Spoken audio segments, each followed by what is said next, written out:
राजा विक्रमादित्य की कहानी। उज्जैन नगरी में एक निडर और बहुत ही साहसी युवक रहता था।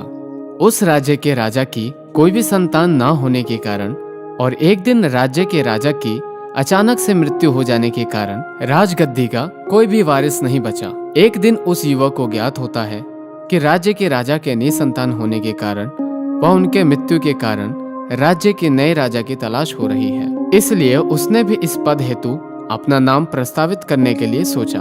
वह युवक निडर और बहुत ही साहसी था। एक दिन सवेरे सवेरे ही वह राजा के महल में पहुंच गया और राज्य के मंत्रियों को उसके राजयोग के योग्य होने की बात कह डाली। राज्य के मंत्रियों ने उसकी बातें सुनी और उससे बताया कि तुमसे पहले भी कई लोग इस पद के लिए महल में आए हैं, परंतु किसी श्रापवश उनका निधन उनके राज्याभिषेक की रात में ही हो गया। अगर तुम भी अपना जीवन सुरक्षित चाहते हो तो ऐसा मत करो।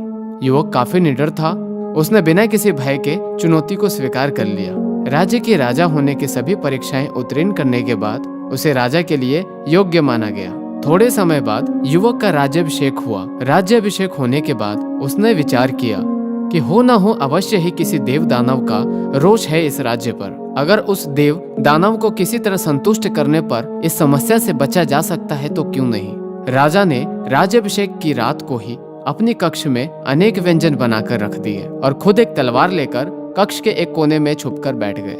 रात को देवराज इंद्र का द्वारपाल अग्निबेताल वहां पर आया और उन व्यंजनों को देखकर प्रसन्न हो गया। उसने सोचा क्यों ना मैं पहले इन व्यंजनों का लुत्फ ही उठा लूं, उसके बाद राजा को लेकर चला जाऊंगा। अग्निबेताल उन व्यंजनों को ग्रहण करने के बाद बोले, राजन, यदि तुम रोज मेरे लिए ऐसे ही स्वादिष्ट व्यंजन का प्रबंध करोगे तो मैं तुम्हें आवेदन दूंगा। राजा ने अग्निबेताल का प्रस्ताव स्वीकार कर लिया और अग्निबेताल से बोले, तुम देवराज इंद्र से पूछकर बताओ कि मेरी उम्र कितनी है। अगले दिन अग्निबेताल फिर राजा के कक्ष में आया और राजा से बोले, राजन, आपकी उम्र 100 वर्ष है। इतना सुनते ही राजा ने तलवार अग्निबेताल की गर्दन पर रख दी और कहा, इसका अर्थ है कि तुम मेरा अंत 100 वर्ष से पहले नहीं कर सकते। अग्निबेताल राजा के बुद्धिमत्ता और निडरता से अत्यंत प्रसन्न हुआ और उन्हें संपन्न राज्य का वरदान दिया। वही राजा आगे चलकर महाराजा विक्रमादित्य के नाम से जाने गए। तो ये रही आज की हमारी कहानी। ऐसे ही नई नई कहानियों को सुनने और देखने के लिए आप हमारे चैनल क्वेस्ट कहानियां को सब्सक्राइब करें और बेल आइकन को प्रेस करें।